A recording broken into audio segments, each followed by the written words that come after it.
sommes là pour lui. C'est pourquoi nous voulons l'adorer. Ah, Jésus. Alléluia. Amen. Tu sais, quelle que soit la pression de la semaine, les dimanches, c'est ton temps où tu dis ouf, enfin. Je m'en vais dans la présence de Dieu. Et vous savez, les gens ne voient pas toujours les choses de cette manière. Ils se laissent accabler par toutes sortes de situations qui se passent au cours de la semaine. Et vous savez que la semaine, parfois, c'est un dilemme. Parce qu'on rencontre des choses qu'on n'avait pas prévues. Et finalement, on est parfois déçu. On se dit, mais pourquoi? Plein de points d'interrogation. Même quand tu sais ça, même quand tu vois ça, la parole de Dieu nous dit, Dieu est le secours qui ne manque jamais. Dites à la personne à côté de toi, Dieu, il est ton secours qui ne manque jamais, quelle que soit le détresse. Est-ce que tu peux le dire de tout ton cœur? Dites encore, Dieu est mon secours qui ne manque jamais, quelle que soit l'ampleur de ma détresse. Oh, je vois que ça commence à prendre la place. Répétez encore, Dieu est un secours qui ne manque jamais, quel que soit le niveau, quelle que soit l'ampleur de la détresse. C'est David qui a dit de telles choses. David a dit, Dieu est le secours qui ne manque jamais. Marquez bien jamais. Ça veut dire que quelle que soit la situation, quel que soit le niveau de la détresse, Dieu a toujours la solution. Au moins, en pensant à ça, tu te dis qu'il plaît, qu'il neige, il est là, et il viendra au bon moment. Nous sommes en train de parler. Nous avons dit que le mois, tous ces mois de février, sont notre mois de quoi? Discipola. Amen. Discipola. Nous sommes en train de parler sur l'impact du discipola, l'importance de vivre une vie de disciple. Et ceci est donné à chaque personne. Il ne faut pas que ça soit, non, je crois que c'est pour quelqu'un. On parle de directeur de département. Non, le discipola n'est pas pour le directeur de département. Le discipola n'est pas pour le diacre. Le discipola n'est pas pour le pasteur. Le discipola concerne chaque personne qui a donné sa vie à Jésus et qui l'a accepté comme Seigneur et Sauveur. Quelqu'un peut dire Amen. Et c'est très important. Tout de suite là, dans notre salle d'intercession, à la chambre haute, j'étais en train de dire, il y a des pronostics qui viennent de sortir en disant le Canada est envahi. Le Canada est envahi par les témoins de Jéhovah. Et c'est les témoins de Jéhovah qui font plus de disciples au Canada. Et après, c'est les Mormons. Et finalement, on a posé la question, mais la place de ces parleurs à des langues et où? Et vous savez, les mensonges entrent rapidement. Est-ce que vous comprenez cela? Les mensonges entrent rapidement. Et les gens qui amènent des hérésies, ils ont parfois plus de courage. Ils ont plus d'hardiesse. Que parfois, toi et moi, qui connaissons la vérité. Et notre monde est fatigué de tous ces hérésies. Ils veulent découvrir un Jésus, non seulement qui pardonne, mais un Jésus qui guérit. Non seulement un Jésus qui guérit, mais un Jésus qui libère. Non seulement un Jésus qui libère, mais un Jésus qui donne la paix. Parce que la paix, quand nous parlons de la paix ne vient pas par notre compte à la banque. La paix du cœur ne vient jamais par la drogue, ni par l'alcool, ni par le sexe. La paix dont Jésus-Christ a dit, je vous donne la paix, je vous laisse la paix, ne vient jamais, même quel que soit ton dévouement dans le sport. Tout ça c'est bien. Mais la paix que Jésus-Christ a dit, je vous donne la paix, je vous laisse ma paix, non pas comme, il a dit bien, non pas comme le monde donne. Ça veut dire qu'il y a une forme de paix que le monde donne par rapport à un emploi stable. Quand quelqu'un a un emploi stable, il se sent en paix. Ça va? Quand quelqu'un a un emploi stable, et c'est un ancien dans l'entreprise, il se sent en sécurité. Mais vous savez, c'est une fausse sécurité. Parce que quelle que soit ton ancienneté dans une entreprise, l'entreprise peut tomber en faillite. Et puis tout près. Il y a d'autres qui disent, non, je suis en paix parce que j'ai un bon mariage. Mais le mariage peut s'écrouler. Vous savez le nombre de mariages qui ça 40 ans. Et ils ont dit, non, on était en train de s'examiner. 40 ans d'examen. Alors, s'il vous plaît, il ne faut pas bâtir ta paix sur ça. Il y a d'autres, oh non, moi je fais tout le temps le sport, je me sens bien. Quand je termine le sport, je me sens bien. Mais vous savez le nombre de personnes parfois qui meurent de crise cardiaque, tout en faisant le sport. Vous voyez, il n'y a rien de consistant. Dites, pasteur, parle. C'est très important, il faut que nous cassons tous ces mythes. Mais Christ a dit, je vous donne la paix. Je vous laisse ma paix, non pas comme le monde donne.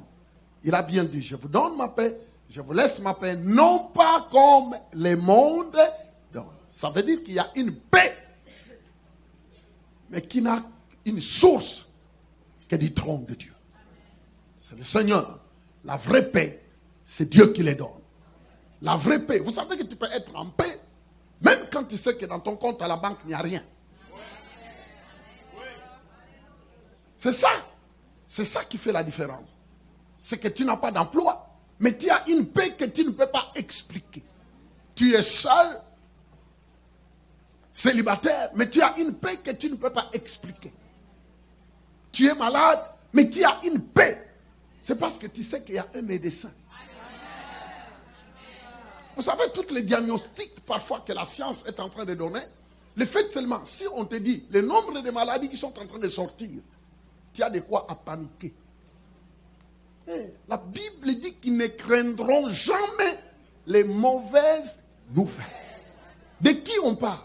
De toi. Ils ne craindront pas les mauvaises nouvelles. Ça veut dire qu'il y aura des mauvaises nouvelles. Les mauvaises nouvelles, nous vivons dans un monde, si vous regardez la télévision, il y a beaucoup de mauvaises nouvelles. Mais la Bible dit qu'un enfant de Dieu, un citoyen du royaume, quelqu'un qui est né de nouveau, quelqu'un qui fait de Dieu sa source, quelles que soient les mauvaises nouvelles, la Bible dit qu'il ne craindra jamais les mauvaises nouvelles. Oh, béni soit le nom du Seigneur. Que le Seigneur nous aide. Que le Seigneur nous aide. Et vous savez, il y a une vraie façon de ne pas craindre les mauvaises nouvelles. C'est de développer une vraie communion avec le Seigneur. Développer une vraie communion avec le Seigneur va faire que même quand les mauvaises nouvelles arrivent, toi tu auras une paix que tu ne sauras jamais expliquer. Vous savez qu'il y a d'autres choses dans la vie. On te dit, explique-nous. Comment tu peux garder une paix comme ça? Explique-nous. Tu dis, je ne peux pas vous expliquer. Mais c'est parce que le Dieu de paix est à l'intérieur de toi. Que le nom de Jésus soit béni. Le pardon de nos péchés qui nous séparaient de Dieu nous donne la paix. Que son nom soit béni. Voyez pourquoi nous sommes de ceux qui apportent l'espoir. Dites à la personne à côté de toi, je suis un porteur de Répétez encore. Je suis un porteur. Oh, est-ce que tu peux le répéter encore? Ah, tu dois les comprendre. Il faut que tu maîtrises. Il faut que tu le comprennes. Que tu es porteur d'espoir. Pourquoi? C'est parce que beaucoup de personnes nous regardent. Tes voisins du travail, les amis du travail, les collègues, les gens qui vivent avec toi dans le même immeuble, t'observent. S'il vous plaît, les amis, il y a des gens qui nous observent sur cette terre. Et non seulement ils nous observent sur cette terre, la Bible dit que nous sommes entourés d'une grande quoi? Quoi? Foule de témoins. Le ciel nous regarde. Dit, nos témoins ne sont pas seulement terrestres, mais nous avons des témoins célestes. Les anges dans le ciel nous regardent. Ils voient ton endurance. Ils regardent comment tu fais face aux événements de la vie. La vie a tellement des événements.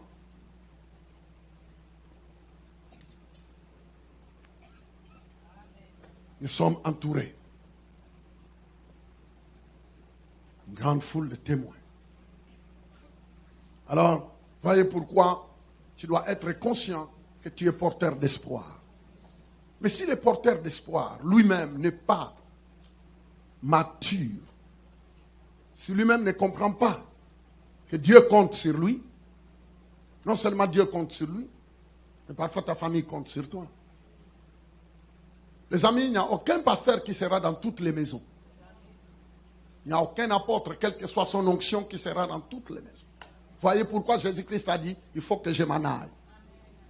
Jésus-Christ lui-même a dit, tant que je suis dans la chair, il m'est difficile d'être partout. Et il a dit, il faut que je m'en aille. Et quand je serai arrivé, je demanderai au Père. Le Père vous enverra le Saint-Esprit, le consolateur. Une personne comme moi. Au moins, lui, il sera dans les 4 coins du monde. Le Saint-Esprit est Dieu. Le Saint-Esprit est venu exactement. Oh, loué soit le nom du Seigneur. Pour faire ce que Jésus ne pouvait pas faire dans le physique. Et vous savez, c'est pourquoi le diable, en ces derniers temps, a de sérieux problèmes parce qu'il pensait remporter la victoire en tuant Jésus. Mais Jésus est ressuscité. Ils se disant, bon, maintenant il est retourné au ciel, c'est fini. Mais l'affaire n'est pas finie. Parce que Jésus s'est dupliqué au travers de toi. Ça veut dire que tu es un danger pour le diable. Répétez, je ne veux pas que tu répètes n'importe comment. Dites, je suis un danger pour le diable. Je ne viens pas à l'église tout simplement pour mendier. Oh Dieu. Non. On n'est pas des mendiants. Quittons le niveau de cette bassesse. Quittons le niveau de la petitesse. Quittons ce niveau. L'apôtre Paul a dit, quand j'étais bébé, je parlais comme un bébé, je mangeais comme un bébé, je marchais comme un bébé, je faisais tout comme un bébé. Maintenant que j'ai grandi, je parle comme un adulte, je mange comme un adulte. Ça veut dire l'apôtre Paul montrait le niveau. Dites niveau. Chaque personne doit viser un autre niveau. Tu ne peux pas continuer à rester un bébé. Un bébé est là. Il dépend de ses parents. Même quand il vient de faire ses besoins, tout ce qu'il sait, c'est de pleurer. Et vous savez, les églises sont remplies de bébés comme ça. 5 ans, 10 ans. Mais ils ne trouvent pas l'importance de grandir. Ça veut dire même Dieu ne peut pas compter sur lui. Un bébé. Et vous savez, les églises, nos églises sont remplies partout dans le monde. Remplies de bébés. Mais des bébés, l'apôtre Paul dit aux Corinthiens, vous qui devrez déjà être des professeurs, vous qui devrez déjà être des coachs, vous qui devrez déjà aider les autres, mais vous restez toujours au niveau des bébés. Et c'est ça qui se passe mondialement. Les amis, c'est pourquoi vous voyez, les sectes ravagent. Des gens qui prennent connaître la vérité font des dégâts alors qu'ils ne connaissent pas la vérité. Et toi qui connais la vérité qui t'a sauvé, que fais-tu? C'est parce qu'on veut rester bébé. On veut qu'on continue de s'occuper de nous. Oh non, on ne m'a pas appelé. Oh non, on ne m'a pas visité. Oh non, mais est-ce que toi, tu as encore besoin de visite? C'est toi qui dois visiter, non? Ah, je n'entends pas. Est-ce que toi, tu as encore besoin de visite? Vous savez, cela ne veut pas dire qu'on doit te parler. Non, on peut toujours te visiter. Mais tu ne peux pas rester avec, tu ne peux pas continuer à bâtir une vie chrétienne où tu ne fais que recevoir, un receveur. Mais tu n'es pas quelqu'un qui donne. Devenons de ceux qui donnent. Devenons de ceux qui produisent. Devenons de ceux qui des prunelles de l'œil de Dieu. Tu dois devenir une personne où, quand on te touche, ça devient comme une perte dans le royaume de Dieu. Et Dieu devient tellement jaloux à propos de ta vie que si quelqu'un veut seulement avoir des problèmes, qu'il te touche. Les amis, vous savez, dans la vie, il y a d'autres personnes qui sont des intouchables. Ne les touchez pas. Ne les touchez pas. Dieu dit même, ne touchez pas, mais oint. On ne parle pas de oint là qui prône partout avec des cartes, je suis loin de Dieu, qui fait n'importe quoi. Non, on s'en fout. Nous parlons de vrai oint. Ça veut dire des personnes qui savent que partout il est, lui, il est cher devant Dieu. Et il est représentant du royaume de Dieu. Son souci numéro 1, c'est que qu'est-ce que je peux faire aujourd'hui pour le royaume de Dieu? Non pas quelqu'un qui vient à l'église et puis il dit, bon, on a entendu, c'était bien. Et il retourne, tu lui avais encore l'autre dimanche, mais pose-lui la question. Qu'as-tu pensé du royaume de Dieu au cours de la semaine? Est-ce que le royaume de Dieu est tout simplement pour les dimanches? Est-ce que le royaume de Dieu est tout simplement pour les mercredis? Mais à part le mercredi et les dimanches où vous rencontrez, que fais-tu du royaume? Est-ce que as-tu de l'impact? As-tu le souci numéro 1 de vouloir propager ces royaumes sans honte? Parce que souvent, ce qui est en train de faire problème dans la vie des chrétiens, c'est la honte. Ils n'ont pas la honte de faire des bêtises, mais ils ont la honte de dire que je peux prier pour toi. Ils ont la honte même d'inviter quelqu'un au travail, de dire, écoutez, est-ce que je peux prier pour toi? Vous voyez parfois une personne qui te côtoie au travail. Tu sais, et tu commences à voir que cette personne traverse des moments difficiles. Mais tu as honte de te démasquer. Tu as honte de présenter ton identité. Tu as honte. Qu'est-ce qu'il pensera de moi? Qu'est-ce qu'il dira? Et si tout le monde savait que je suis un enfant de Dieu, comment est-ce qu'ils me traiteront?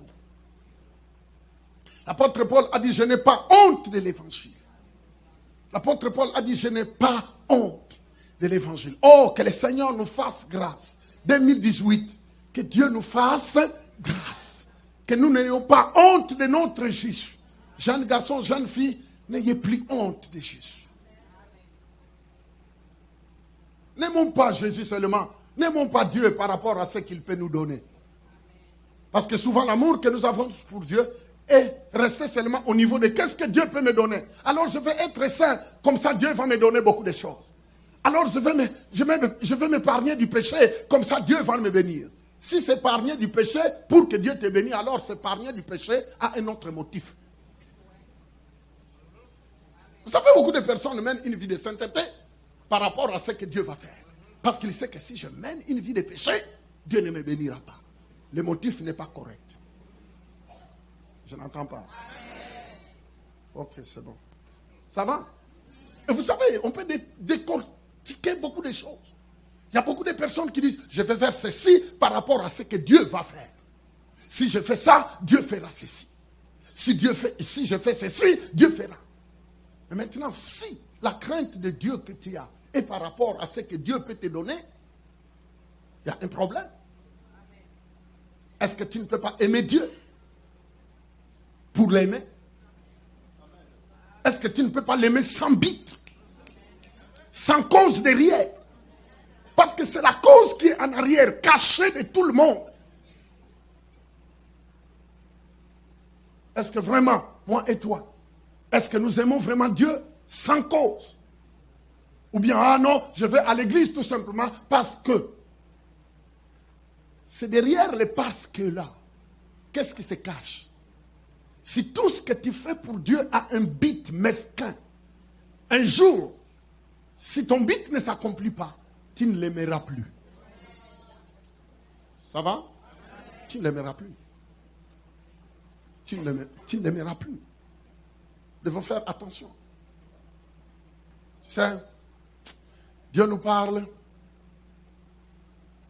de plusieurs manières. Il y a des moments, un certain moment, quand tu restes calme, tu es en train de prier, c'est là où tu dis, mais ton intensité même de gêne, qu'est-ce qui est en arrière? Tu gênes, mais qu'est-ce que tu caches en arrière? Est-ce que tu gênes pour m'aimer plus? Ou c'est parce que tu désires quelque chose derrière? Les motifs, le Seigneur dit non. Même le motif n'est plus propre. Si le sacrifice que tu fais, c'est par rapport à quelque chose, et dès que cette chose-là que tu désires n'est plus là, directement tu vois les ailes baissent. Oh, je n'ai plus les goûts. C'est pourquoi vous voyez beaucoup de personnes. Mais pourquoi tu ne viens plus à l'église? De toute façon, Dieu est partout. Hein. Quand vous voyez cela, c'est que ce qu'il cachait derrière toutes tes ailes n'était pas venu comme il voulait. Que cela ne soit pas ton cas. Un disciple, c'est quelqu'un qui vit pour son maître. C'est pourquoi nous sommes en train d'insister, parce que nous voyons qu'au fur et à mesure, les années passent, mais on voit des personnes sont slow. Les années passent, mais on voit des personnes ne bougent pas. Les années passent. C'est parce que quelque part, il y a aussi des enseignements qui sont en train de prôner plus les choses de la vie. Tu seras ceci, tu voyageras, tu auras le mariage, tu seras ceci. Et tout le monde dit, hey. Mais maintenant, actuellement, si tu ne dis pas ça, la foule ne diront pas Amen. Mais maintenant, si dans la liste de tout ce que tu dis, tu auras ça, les païens, eux, ont déjà ça. Maintenant, qu'est-ce que tu leur diras? Parce que ce que tu dis aux autres, et ils l'ont. Voyez-vous que ça devient une... Je ne sais pas. Les amis, est-ce que vous me suivez? Non, je ne sais pas si je suis le seul à me poser des questions. Parce que notre évangile, et vous allez devenir ceci, tu auras ça, tu ceci. Dans d'autres places, tu arrives, tu voyageras, tu auras les mariages. Et maintenant, le jour que les mariages traînent, tu vois un peu ce que tu as créé dans le cœur. Tu n'as pas ramené les enfants à leur père. La Bible dit, nous sommes appelés à nous. Nous devons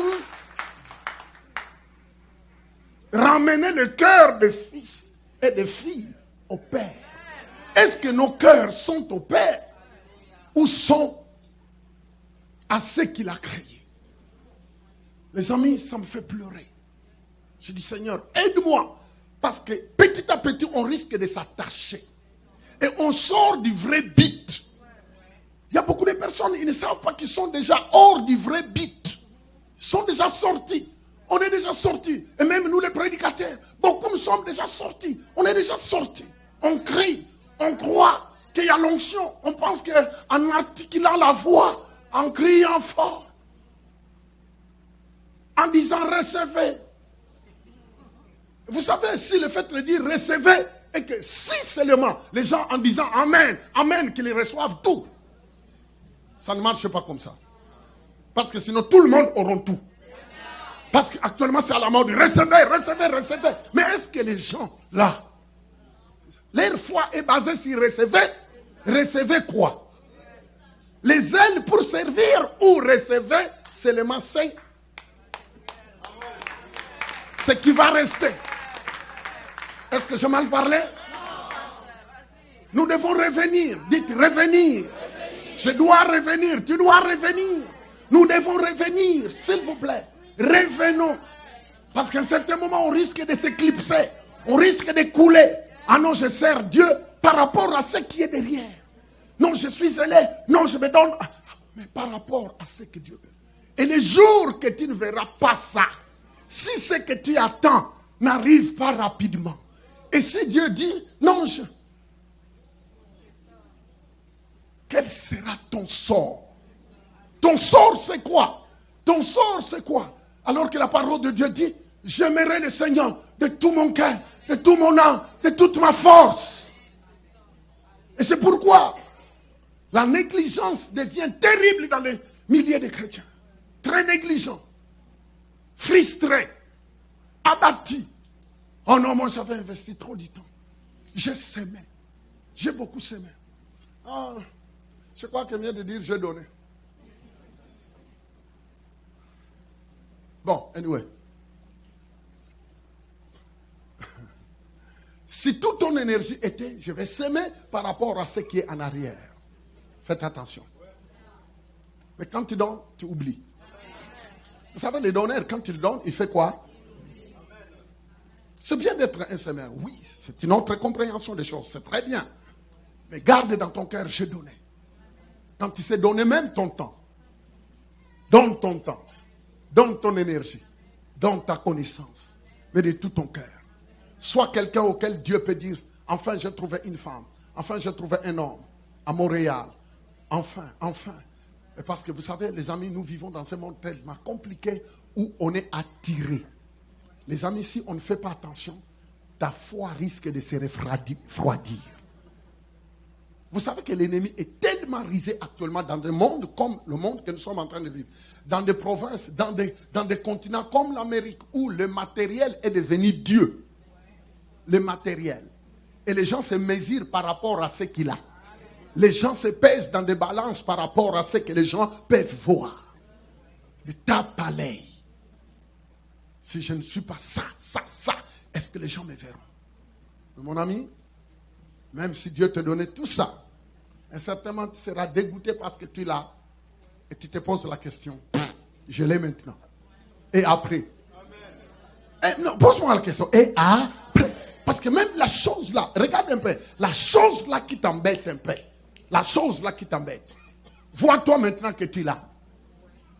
Et vois, après, tu diras, et après? Vous voyez que tout l'engouement que tu avais, certainement tu te dis, tu te mets en accord avec Salomon, tout est vanité. Poursuite devant. Voyez les disciples là, c'est très important. La Bible dit dans le livre des Proverbes, ne poursuivent pas du regard des choses qui vont disparaître. Il y a des choses qui sont appelées à disparaître. Et nous connaissons très bien l'histoire. Voyez pourquoi nous, notre but, c'est d'arriver à notre destinée. Non, je disais notre but. Je suis en train de dire que nous, en tant qu'enfants de Dieu, notre but, c'est d'arriver à notre destinée. Les peuples de Dieu ont quitté l'Égypte, non pas pour trimballer dans le désert, mais ils avaient un but. Dieu les a dit, je vous amène dans le pays où coule le lait et le miel. Loué soit le nom du Seigneur. Je disais, loué soit le nom du Seigneur. Oh, que le Seigneur me garde, que le Seigneur vous garde. Vraiment, je dis, Seigneur, l'apôtre Paul a dit, je traite durement mon corps de peur qu'après avoir parlé aux autres, que moi je sois disqualifié. On n'en a pas besoin. On n'en a pas besoin. Que Dieu se glorifie dans nos vies. Et les disciples là, c'est que chacun de nous doit être conscient. L'église doit se réveiller. Le dimanche passé, j'étais en train de dire que chacun de nous a des dons que Dieu lui a donnés. Chacun de nous a des talents que Dieu lui a donnés. Mais maintenant, que fais-tu de ces talents-là? Où les exerces-tu? Est-ce que Dieu t'a décoré seulement avec des talents et attendre le jour de ta mort et retourner, aller au ciel, disant, Seigneur, tu m'as donné des talents, mais je ne pouvais pas les expliquer et les exprimer? Non, ce n'est pas ça. Et c'est pourquoi Dieu veut que notre territoire soit à l'extérieur, où nous allons manifester. Dieu avait donné à Moïse une mission. Il a dit, faites-leur sortir de l'Égypte et amène-les dans une terre que j'ai préparée pour eux. En fait, en quittant l'Égypte, leur vision était d'atteindre là où Dieu avait préparé pour eux. Loué soit le nom du Seigneur. Mais la tâche était dure. Le dimanche passé, on était en train de dire que la tâche était tellement dure qu'il a fallu que Moïse reçoive un conseiller. Il a reçu le grand conseiller Jéthro. C'est ça que nous avons vu le dimanche passé. J'étais en train de dire le dimanche passé que quel que soit notre niveau de spiritualité, si on n'est plus conseillable, on a un problème. Les amis, la Bible dit qu'une ville est construite par des multitudes de conseils. les conseils est très important. Avoir l'esprit conseillable. Parce que ce que tu ne vois, que toi tu ne vois pas, il y a quelqu'un d'autre qui les voit. Je disais que ce que toi tu ne vois pas, il y a quelqu'un d'autre qui fait quoi? Qui les voit. Et Moïse parfois ne pouvait pas voir ce que Jéthro a vu. Moïse ne pouvait pas voir ce que Jéthro a vu. Et gloire soit rendue à Dieu que quel que soit le niveau de spirituel de Moïse, Moïse est resté calme et Jéthro lui a parlé en disant: Moïse, ce que tu fais là, premièrement, tu t'habilles toi-même et tu habilles le peuple que Dieu t'a donné. Je ne crois pas qu'en continuant dans cette allure, vous arriverez dans le pays que Dieu vous a donné. Écoutez, notre but, c'est d'arriver jusqu'à quand la trompette va sonner. Oui, la trompette, nous attendons la trompette qui doit sonner. Alléluia. Attendre la trompette qui va sonner, cela ne veut pas dire que croiser les bras ou polémiquer sur des fausses doctrines. Oh, je vis. Finalement, on parle même plus de je vis ceci. Garde ça pour toi. Voyez la mission de Moïse. Et c'est pourquoi nous avons lu dans Exode 18, 21 à 23, où la Bible dit Jéthro lui donne les conseils et choisit. C'est ça. Jéthro donne des conseils à Moïse en disant: choisis parmi tout le peuple des hommes capables, dites capables. C'est ça que nous avons vu le dimanche. Premièrement, des hommes capables. Jéthro dit à Moïse: choisissez des hommes capables. Moi, je crois que toi, tu es capable. Il dit: choisissez des hommes capables. Choisissez des hommes capables. Choisissez des hommes capables.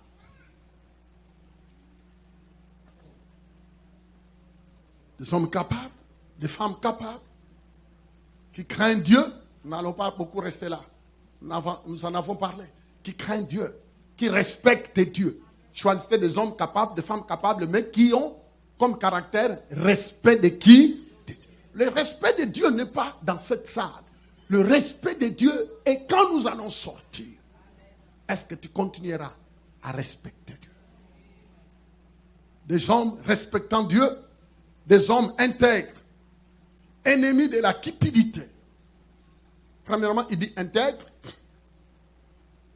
Intègre, ça veut dire des personnes qui sont conscientes de comment ils se comportent. L'intégrité de ce que toi tu sais de toi-même. J'ai toujours insisté qu'être intègre, premièrement, tu peux dire aux gens ce que tu es, mais ce n'est pas ce que tu es. Parce que toi-même, tu sais ce que tu es intérieurement. L'intégrité, c'est ce que tu sais de toi et ce que Dieu sait de toi. Il dit: choisissez des hommes intègres. Intègres, parce que Dieu a des caméras cachées. Intègre et ennemi de quoi? De la cupidité. On dit ennemi de la cupidité. Parce que si servir Dieu, si faire quelque chose pour Dieu et cacher derrière, ça cache quelque chose derrière. Bon, en tout cas, on en parlera. Il dit: établis-le sur eux comme chef de mille. Vous entendez? Il dit: établis-le. Quand tu auras ces hommes et ces femmes-là, maintenant établis-le. Établis-le. Ça veut dire place-le. Et qu'est-ce qu'il dit? Établis-le sur eux comme chef, comme responsable de 1000, chef de 100, chef de 50 et chef de 10. Vous voyez, il dit, la foule, Moïse, c'est 3 500 000. Mais maintenant, toi-même, tu ne peux pas écouter les 3 millions à la fois. Impossible. Quel que soit ton niveau de spiritualité, tu ne peux pas faire un suivi de 3 millions. Quel que soit ton niveau spirituel, que toi tu dors avec Dieu, mais tu ne peux pas être partout. Tu ne peux pas rendre service à tout le monde. Loué soit le nom du Seigneur. C'est parce que Dieu savait que l'homme a des limites. Nous sommes limités. Vous voyez, parfois moi je suis au bureau, je vois des personnes venir dire: oh pasteur, moi je prie dans telle église maintenant. Je n'ai jamais eu l'occasion de serrer même la main du pasteur. Je dis: mais c'est une église de combien? Oh, 4000 personnes. Je dis: oh mon Dieu. 4000 personnes, et tu veux seulement, tu crois que tu as quitté cet endroit. Est-ce que la parole était bien? Elle a dit oui. Mais seulement à cause de sa main que tu n'as pas touché. Tu quittes l'église, tu as un problème. Je dis: toi, si tu restes ici, quand je ferai 2 mois sans te serrer la main, tu partiras. Je dis, j'aimerais bien te conseiller que ta place n'est pas ici. Dehors. Dehors. Dehors. Vous voyez parfois des choses. Il y a quelqu'un qui est en train d'acclamer. Merci. Vous savez, parfois, il y a d'autres. Vous voyez, parfois, quand les gens déplacent, ils déplacent avec des simples choses. Si la personne était mature, il ne pouvait pas déplacer parce que le pasteur ne lui a pas.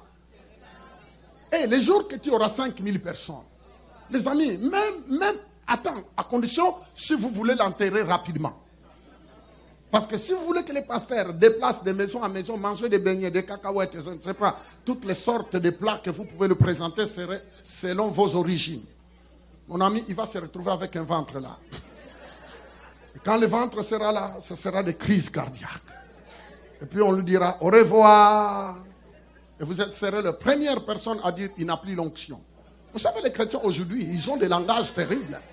Les mêmes personnes qu'on a supportées, qu'on a priées, à un certain moment, quand ils voient que sa chose traîne, ah, il n'a pas l'onction. Hein. J'ai quitté là-bas parce qu'il n'a pas l'onction. Et pose la question, c'est quoi l'onction? Il ne connaît pas c'est quoi l'onction. Le pasteur n'est pas Dieu. Mais par contre, il t'enseigne comment aller dans la présence de celui qui est capable de te donner la solution. Loué soit le nom de Dieu. Moi, je m'en fous. Je n'ai pas besoin qu'on m'adore. Je n'ai pas besoin que tu penses que c'est moi. Vous savez, quand les gens sont frustrés, tu vois que la personne est frustrée. Mais parce que comme il n'y a pas d'escalier pour monter rapidement, aller dire, Dieu, toi, je te parle vraiment, toi, mon problème. Alors, comme ils ne peuvent pas voir Dieu, ils sont obligés de déverser tout sur l'homme de Dieu. Ils sont devenus méfiants. Ils commencent à parler du mal. Non, l'homme de Dieu n'a plus l'onction, ainsi de suite. Quand tu regardes la personne, il peut connaître les versets, mais il ne connaît rien. Et tu vois que la personne n'est pas brisée. Vous savez, un jour, j'avais reçu une fille dans mon bureau. Elle venait, oh, Dieu m'a envoyé pour te parler. Bon, toi, tu pries où? Est-ce que je peux avoir le numéro de téléphone de ton pasteur? Parce que j'aimerais bien. Et au moment où on était en train, je parlais directement, le Seigneur me montre quelque chose. Je dis, mais regarde ce que je vois. Elle m'a dit, mais comment tu l'as fait? Je dis, sors de mon bureau. Heureusement, j'avais le numéro de son pasteur. Parce que de telles filles, c'est des semeurs de pagaille. C'est pas là. C'est des personnes qui peuvent amener des troubles même dans les églises. Oh, Dieu m'a montré, Dieu m'a montré. Elle-même, elle vivait dans l'immoralité. Mais comment se fait-il que toi, tu vis dans les péchés et que Dieu te montre? Arrête-moi ça. Tout simplement, c'est des personnes parfois qui sont en contact avec d'autres serviteurs de Dieu qui sont des aventuriers, qui aimeraient me dire, toi, comme tu es une femme, allez dire que Dieu nous a dit. Mais faites attention parce que tu ne connais pas mes genoux, toi. Qui est là? Je disais, qui est là? Non. Vous savez, il y a d'autres personnes, le problème c'est qu'ils te voient dans le physique, ils ne te connaissent même pas. Voir quelqu'un dans le physique, c'est bien, mais tu ne le connais pas. Il faut faire très attention. Et de choisir des personnes de telle catégorie. Et confiler des groupes. Et confiler des personnes.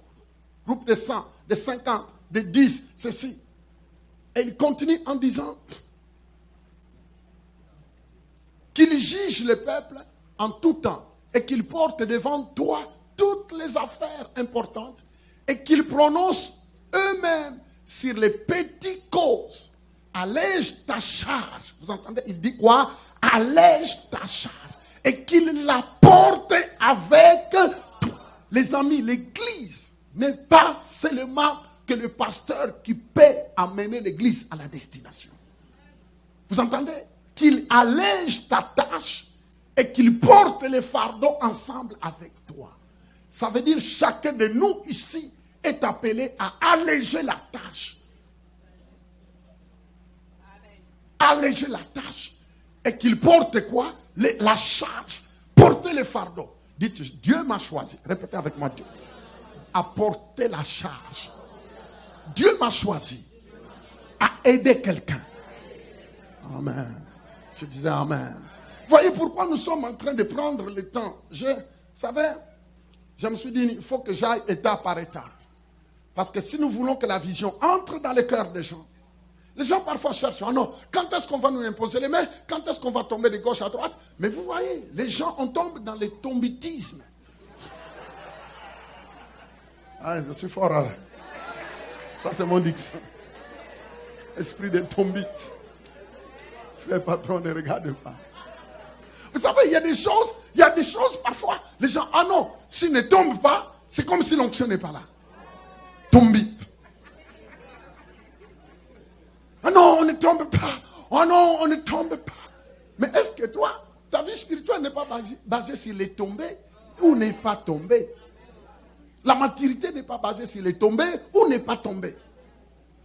Il faut que tu sois à mesure, tomber ou pas. Oui, on peut tomber sous l'onction. Mais pas en train d'arranger ta ceinture, regarder en arrière. Comment tu vas tomber? Et il y a des personnes qui sont comme ça. Ils se préparent déjà sur comment ils vont tomber. Ils regardent, est-ce qu'il y a quelqu'un en arrière qui va m'arrêter? Dis, laissez-les tomber, laissez-les tomber. Ah, laissez-les tomber, dis.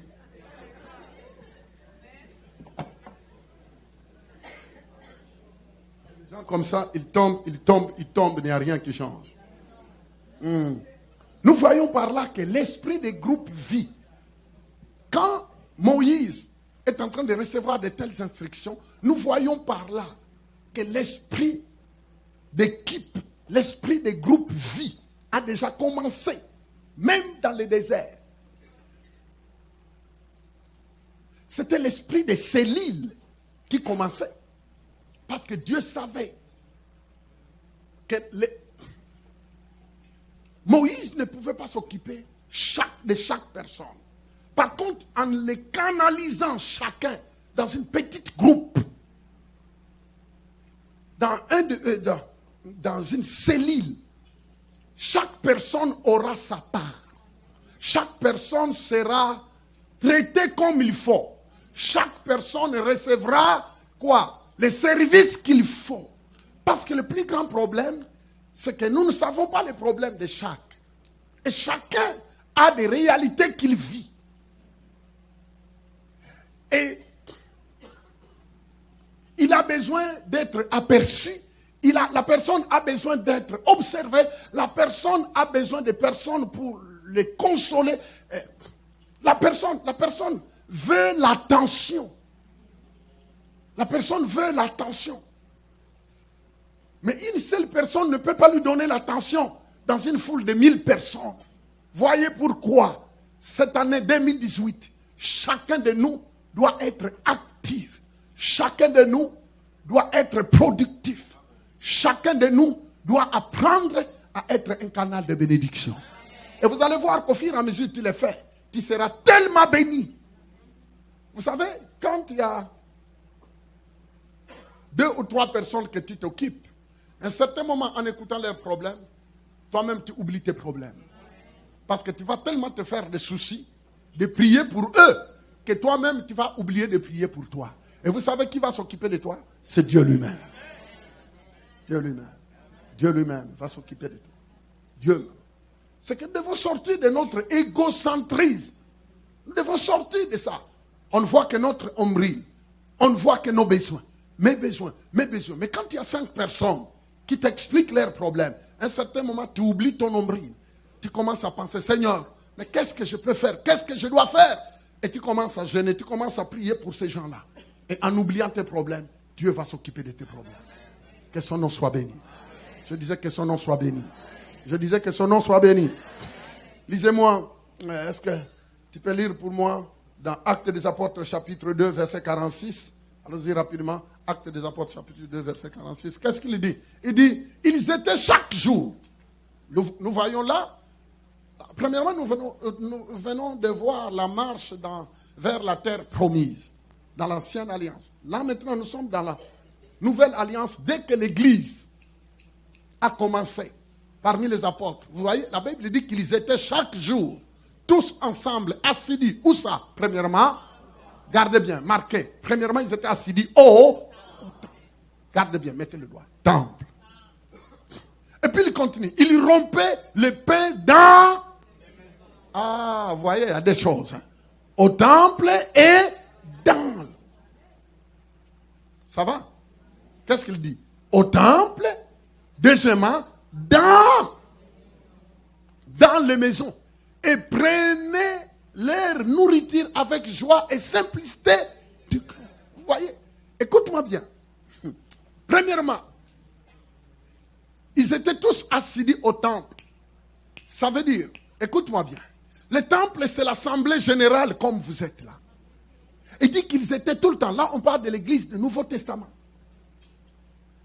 La Bible dit qu'ils étaient assidus au temple. Ils étaient constamment au temple. Ils étaient tout le temps au temple. Le temple, c'est le rencontre générale de tout le monde. Aujourd'hui, il y a beaucoup de personnes, il y a beaucoup de philosophies qui disent que non, on n'a pas besoin du temple. On n'a pas besoin d'aller à l'église. Parce que Dieu est partout. Et c'est des philosophies qui sont en train de se promener de gauche à droite. Les amis, à la maison, tu ne peux pas recevoir les 5 ministères. À la maison, tu ne peux pas recevoir les apôtres, les évangélistes, les pasteurs, les docteurs, ainsi de suite là.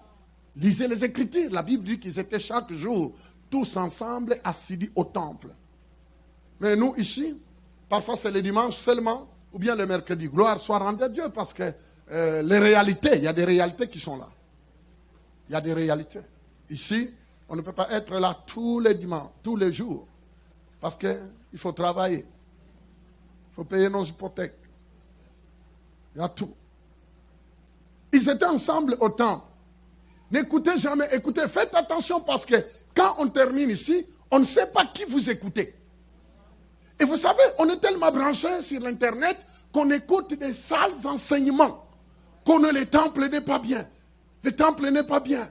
Vous allez donner vos dîmes, ainsi de suite. Ramène-le, c'est pourquoi il faut connaître la parole de Dieu pour lui ramener. Et si tu ne peux pas discuter avec lui, dis-lui, monsieur, je n'ai pas le temps. Vous savez, il y a d'autres personnes, il faut savoir fermer la porte. Je crois que c'était le vendredi, je suis parti dans un deuil. Alors j'arrive, je vois le prédicateur qui prêchait. Mon Dieu, mais je ne comprends pas. Vous savez que prêcher la parole de Dieu, c'est l'unique place où n'importe qui peut se proclamer. N'importe comment.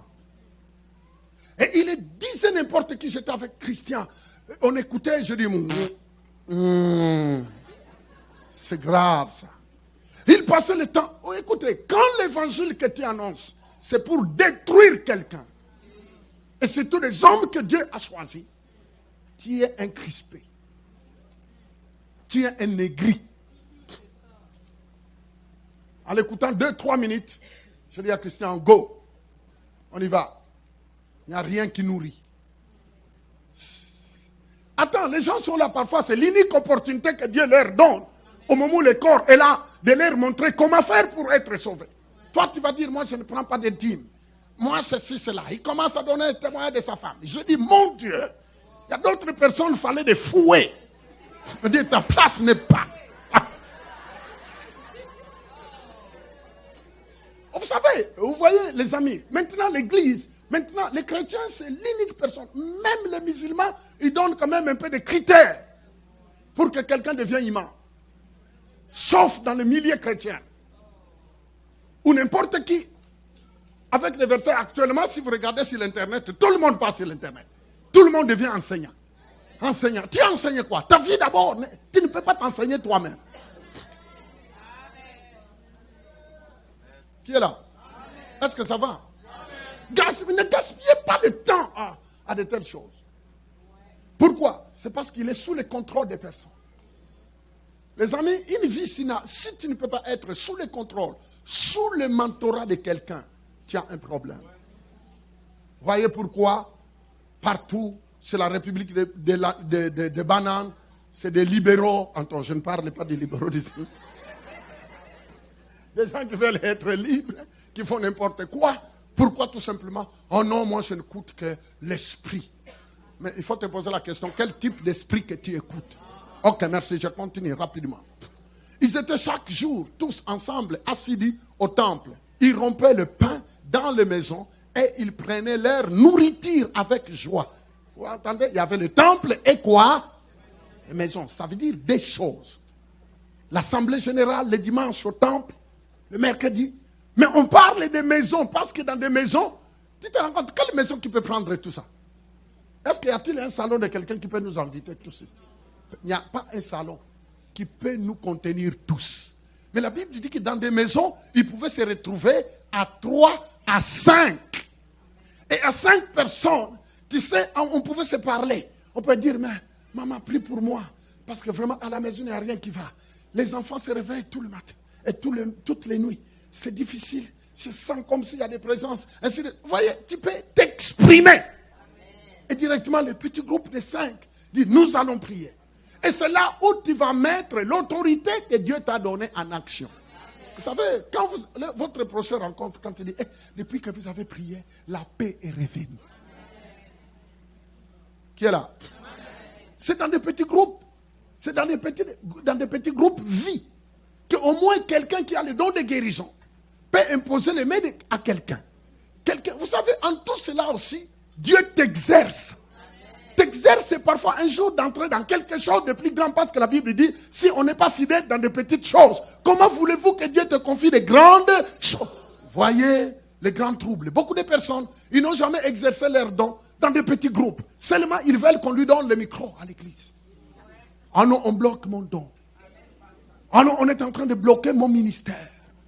Mais attends, la Bible dit que si tu n'es pas fidèle dans les petites choses, comment voulez-vous que Dieu te confie? Quand je suis arrivé en France, et vous savez, je disais, ah là, je vais prêcher. Ah, je vais prêcher. Et vous savez où Dieu m'a envoyé? Il a dit, tu vas aller parler dans le métro et dans le ROR. Je dis, oh Seigneur, dans le métro, dans le ROR. Dans les années 86, 87, vous savez, ce n'était pas du tout fréquent. Il fallait parler devant des personnes qui ne voulaient rien entendre de Jésus. Le jour qu'on m'a saisi au métro Tolbiac, quand on m'a saisi sur le coup par un gars qui était costaud comme ça, et j'étais très jeune, je ne pouvais pas faire le poids. Il m'a soulevé. Il m'a soulevé comme ça. Vous savez, ceux qui m'ont défendu, c'était des Français qui étaient là, dit, oh monsieur, rentre. Il dit un bon discours, hein, rentre. Au moins, ce jour-là, au moins les Français m'ont aidé. Ils ont vu, le petit Africain est dans le vide. Le monsieur était costaud, je vous l'ai dit. Toi, tu ris. Il était costaud. Et les gens qui étaient dans le wagon disent, arrête. Il dit un bon discours, hein. Arrête. Et finalement, ils ont tiré l'appareil, la cran. Le machiniste est arrivé. Il dit, qu'est-ce qui se passe? Il dit, oh, ce monsieur-là, c'est un fouteur de trouble. Ah, le monsieur est en train de dire un bon discours. Ça fait du bien. Allez, mettez-le dehors. Et finalement, le monsieur, on l'a mis dehors avec son long manteau cachemire. Moi, je suis resté.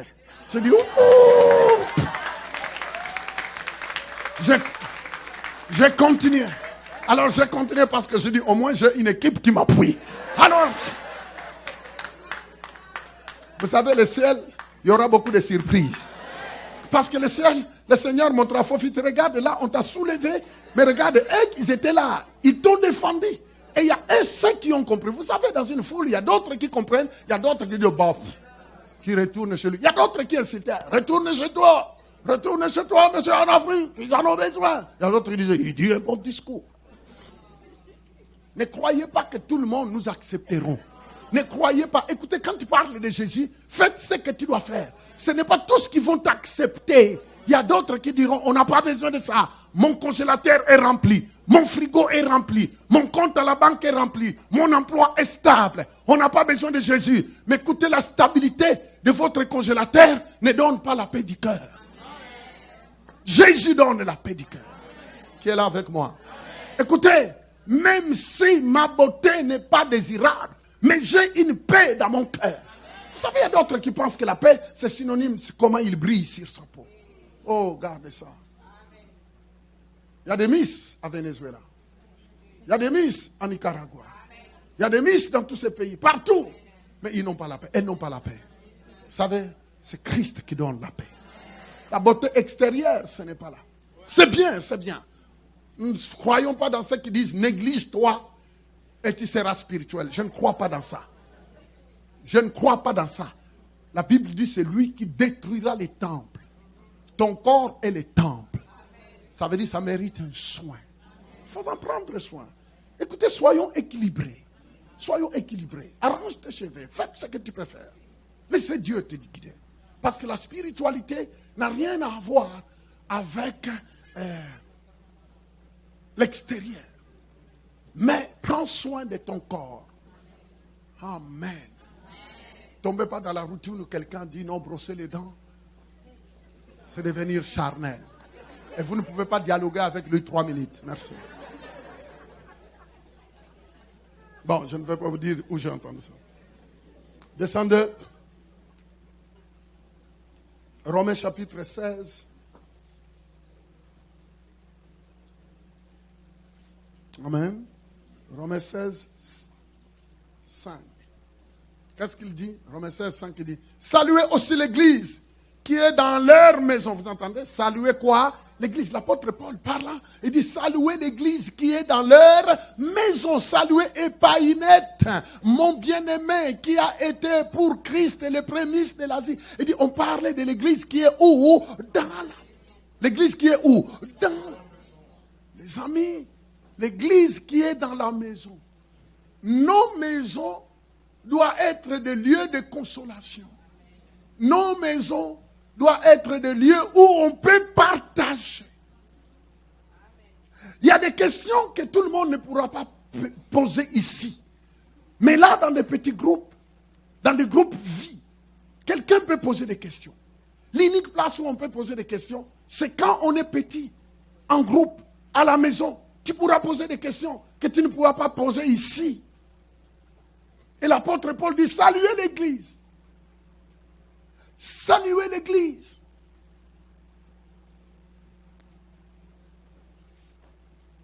Alléluia. Je disais alléluia. 1 Corinthiens 16, verset 9. 1 Corinthiens 16, verset 9. Car une porte grande et d'un accès efficace m'est ouvert. Les adversaires sont nombreux. Mais les portes sont ouvertes, mais il y a beaucoup d'adversaires. Je vais vous dire quelque chose. Vous savez, dans la vie chrétienne, Dieu a des portes devant toi. Mais n'oubliez pas qu'il y aura aussi beaucoup d'adversaires. Maintenant, on a besoin d'une petite groupe. On a besoin d'une équipe où tu peux demander vraiment la prière en disant, moi-même j'ai essayé de prier, mais je vois comme si je suis en train de battre dans le vide. Est-ce que pouvez-vous m'aider? Est-ce que pouvez-vous prier pour moi parce que des portes doivent s'ouvrir? Il y a des moments parfois, nous-mêmes, on essaye, mais on a besoin d'une autre force. On a besoin d'une équipe. On a besoin de quelques personnes. Et vous savez, ça encourage de savoir que non, je ne suis pas seul à me battre dans ces combats. Au moins, j'en ai 4, 5. Loué soit le nom du Seigneur. Je disais, loué soit le nom du Seigneur. Je disais, béni soit le nom du Seigneur. Tes combats ne doivent pas être tes combats, mais ça doit devenir les combats de notre groupe. Et vous savez, on a besoin de dire, on est avec toi. On est avec toi, prends courage. On est avec toi. Vous savez, être quelque part, dans un petit groupe, où tu peux dire à quelqu'un, on est avec toi. Vous voyez, vous tissez des liens. Non pas pour se critiquer, parce que ces cellules-là n'est pas pour aller se critiquer. N'est pas pour aller regarder ce qui ne va pas dans leur maison. Mais c'est pour aller s'encourager spirituellement. On ne te demande pas d'aller créer des troubles. Et vous tissez des liens. C'est comme je peux dire avec maman Françoise. Vous savez, je peux ouvrir mon cœur en disant, maman, est-ce que tu peux prier pour moi? Parce qu'il y a une confiance. Vous savez, nous vivons dans un temps où on ne peut pas se livrer à n'importe qui. Parce qu'il y a d'autres personnes, tu lui confies une affaire et directement tu l'entends dans toute la ville. Ce n'est pas bon. Un corps doit être soudé. Qui est là? Il y a des portes qui sont ouvertes. Il y a des portes. Frères et sœurs, vous allez voir que parfois dans ce petit groupe-là, des portes-là finiront par s'ouvrir dans des petits groupes. Mais je sais qu'il y a beaucoup de personnes qui ne veulent pas cet esprit de groupe vie, tout simplement parce qu'il y a beaucoup de divisions. Il y a d'autres dans ces groupes qui commencent à se lever. Ah, Dieu m'a montré un sorcier. Ah, Dieu m'a montré que toi, tu es ceci. Dans ces petits groupes-là, si déjà, c'est pourquoi nous allons établir un pasteur qui sera le pasteur numéro 1 de ces lignes, de ces petits groupes vie, qui doit checker des informations. Et les gens qui font partie de ces groupes-là doivent être ouverts à communiquer avec la direction. Parce que dans ces petits groupes, souvent des divisions sortent. Quand il y a un mandona qui commence à voir des petits cercles. Oh, en fait, des petites gourous. Vous savez, oh non, Dieu m'a montré. Écoutez, s'il vous plaît, s'il vous plaît, s'il vous plaît. Ah, vous savez, et beaucoup de personnes parfois s'affaiblissent en disant, tu sais, on a vu que dans ma vie. On n'est pas là pour dire que tu as vu des sorciers dans la vie de quelqu'un d'autre. Allô? Je disais allô? Parce que souvent, dans nos, ça dépend des cultures. Il y a des cultures qui sont comme ça. Il y a des cultures qui aiment la superstition. Et leur niveau de superstition, ils amènent même dans leur conversion. Ils amènent ça même dans les églises. Ils voient tout le temps. Mais quand tu regardes, ils ne voient que des sorciers. Ils font que des mauvais rêves. Oh, j'ai rêvé. Et c'est pourquoi il faut parfois apprendre à arrêter tous ces bizarres rêves. J'ai rêvé. Oui, Dieu parle par des rêves. Mais mon ami, si des rêves amènent des divisions, si des rêves amènent la peur, garde ça, parce que le rêve ne remplace pas la puissance de la parole de Dieu. Alors, s'il vous plaît, on ne peut pas bâtir notre foi par des rêves. S'il vous plaît, je m'adresse à toi. Tu ne peux pas bâtir ta foi par des rêves. Oui, Dieu peut parler. La Bible dit, il parle tantôt par des rêves. Tantôt, on dit tantôt, pas tout le temps. Il faut bien faire la différence. Vous connaissez très bien les adverbes et les vocales, les conjointes, je ne sais pas de quoi. Alors, quand on dit tantôt, cela ne veut pas dire que constamment. Et il y a d'autres maintenant, tu vois, il y a des ministres, soi-disant des prédicateurs, et ils voient constamment. Ils sont là. Alléluia. Alléluia. Oh, alléluia. Ah, regardez sur l'internet. Des personnes qui sont là, oh non, je vis ça. Il y a d'autres choses qu'on n'a pas l'envie de dire. Si tu as l'onction pour voir les culottes que les femmes portent, tu as un problème. Non, moi, quand j'entends ça là, sur l'internet, je dis, c'est ça, tu es appelé prophète à voir. Et ça ne va pas. Mais c'est ça qui se passe. Pour te montrer que lui, il a la précision du vision. Mais c'est un farfelu. Alors maintenant, envoyez l'argent, parce que moi je peux voir. Ça veut dire que toi-même, tu ne peux pas voir ce que Dieu veut te montrer. Voyez les églises jusqu'où on est tombé. On est tombé plus bas. Maintenant, les hommes qui sont derrière, des femmes qui sont dehors, pour aller parler de Jésus, ils disent non, moi je ne veux pas partir dans vos églises. Parce que regardez ce qu'ils voient. Mon ami, Dieu n'est pas là, il n'est pas voyant pour montrer des bêtises. Qui est là? Il disait qui est là? Alléluia. Ephésiens chapitre 4, verset 16. Non, Colossiens chapitre 4, verset 16. Colossiens 4, 16. Je disais que cette étude, je fais qu'avant que nous instituions nos groupes vie, j'aimerais bien d'abord que ça rentre clairement. Colossiens chapitre 4, verset 16. Et lorsque cette lettre aura été lue chez vous, faites-en de sorte qu'elle soit aussi lue dans l'église de Laodicée. Et que vous lisiez à votre tour celle qui vous arrivera de Laodicée. Alléluia. Quand cette lettre sera lue chez vous, vous Éphésiens, quand cette lettre sera expliquée, les amis, la solidification commence d'abord à partir de chez nous.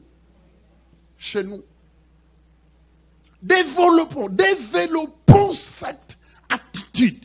Est-ce que chez toi, est-ce que dans ce petit groupe vie, vous pouvez dire que non, vraiment, on peut compter sur nous. Les gens ne sortiront pas de là blessés, détruits. Chez vous. Allez-y rapidement. Prenez seulement note. Disons dans Philémon 1, 2. Et puis on lira Ephésiens 4, 16. Philémon 1, 2. Et dit à la sœur Aphia. Oh mon Dieu, quel bon nom. À la sœur Aphia, à Archip, notre compagnon de quoi? Des combats. Et à l'église qui est dans ta maison. Vous entendez bien? On parle de quoi? Il dit à la sœur Afia.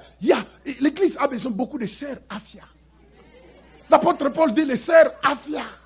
Vous voyez, on parle d'elle. Regardez, elle est déjà partie au ciel, mais on continue à parler d'elle parce qu'elle était une bénédiction. Les amis, on a besoin de sœurs. Pas des pagailleurs, mais des sœurs où on peut citer. Quand on cite son nom, on voit que le corps de Christ est béni par cette dame. L'apôtre Paul dit la sœur Afia. Elle est formidable. Là où on avait besoin, elle était là. On pouvait lui confier des gens. Même les gens qui étaient de passage, qui ne savaient pas où aller manger, on pouvait leur dire, allez chez la sœur Afia. Et vous savez, quand ils arrivaient, ils priaient. Et la maison de la sœur Afia était bénie. Faites que 2018, ta maison soit la maison de la sœur Afia. Non pas pour calomnier des gens. Non pas pour détruire la vie des gens. Mais que ta maison soit une maison de paix. Que quand les gens arrivent, même quand la personne entre avec un fardeau puissant, mais il sort de toi allégé. Les amis, vous savez qu'un des grands cancers qui détruit les gens dans les églises, c'est les calomnies. Les calomnies.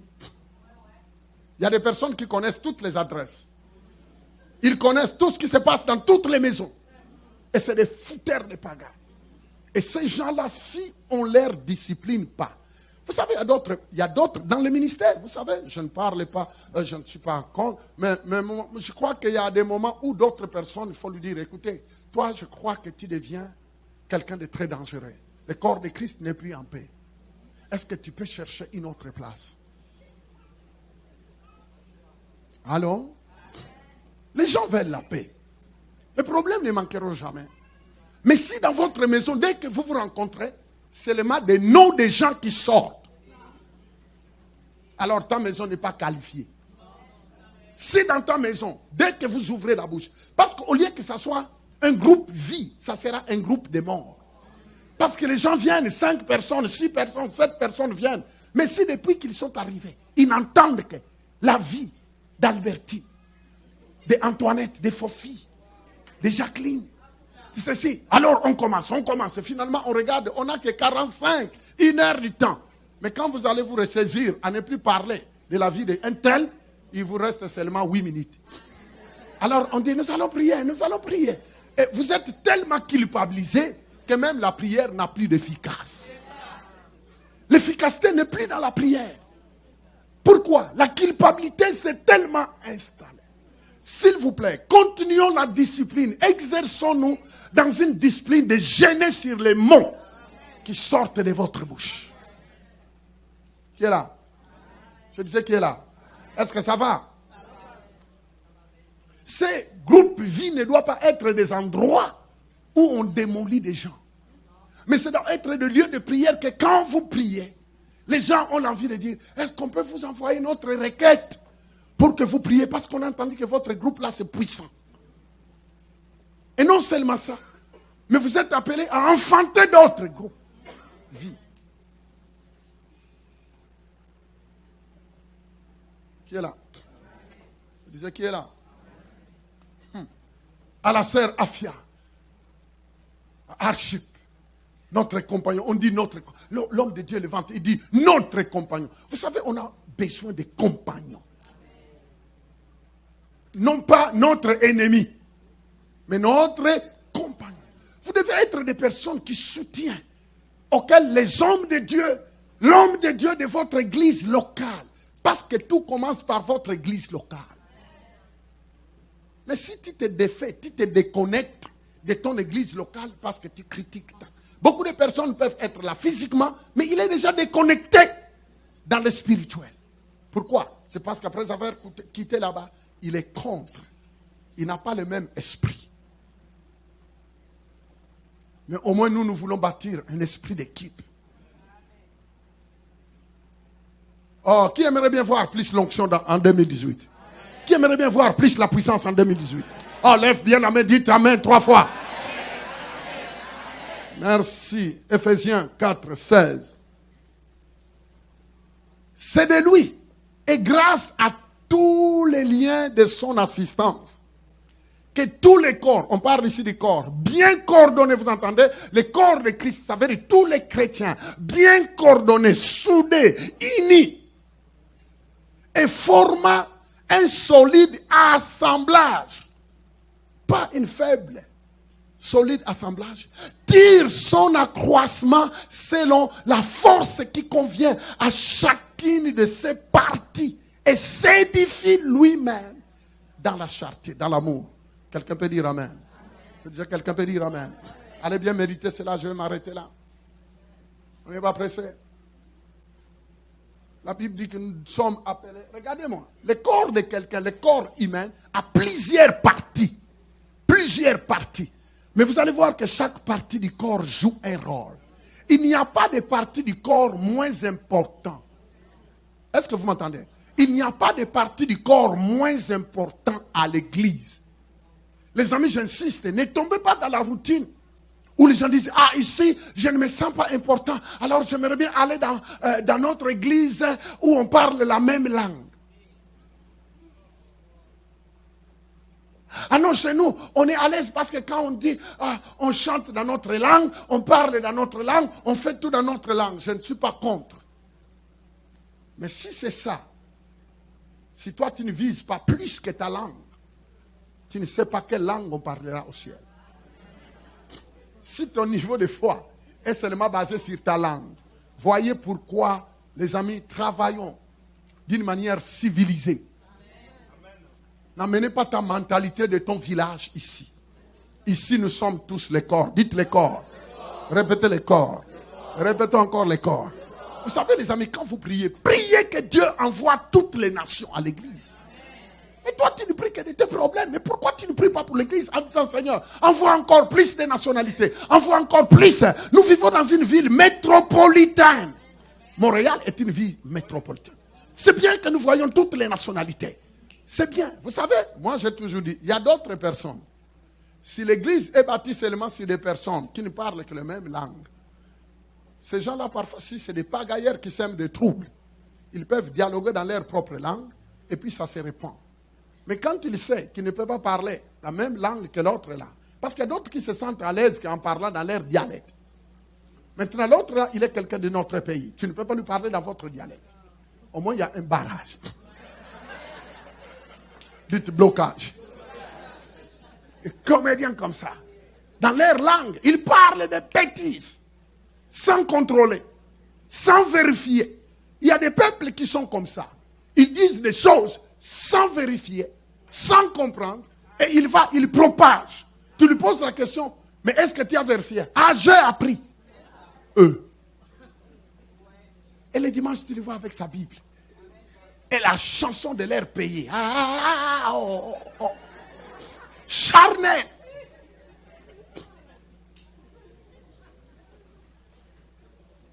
Fermez ta Bible.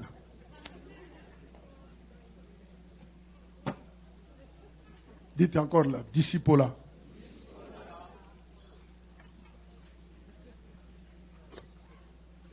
Les amis, même vous qui nous suivez, 2018, faites tout d'être un disciple. Vis le disciple-là. Suis ses enseignements. Et je crois que tu deviendras utile dans ton église locale, dans votre église locale. C'est très important. Ne sois pas quelqu'un qui chauffe seulement le banc. Et puis un provoqueur de troubles.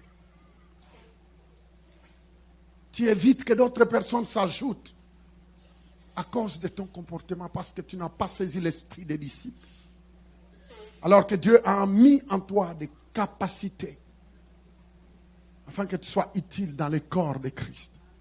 Pose-toi la question. Fais le bilan depuis que tu as donné ta vie à Jésus. Où en es-tu? Que Dieu te bénisse. Alléluia. Je disais Alléluia. Je disais Alléluia. Oh, quel est don. Quel est don que Dieu a mis en vous. Soit une bénédiction en 2018. Fermons nos yeux.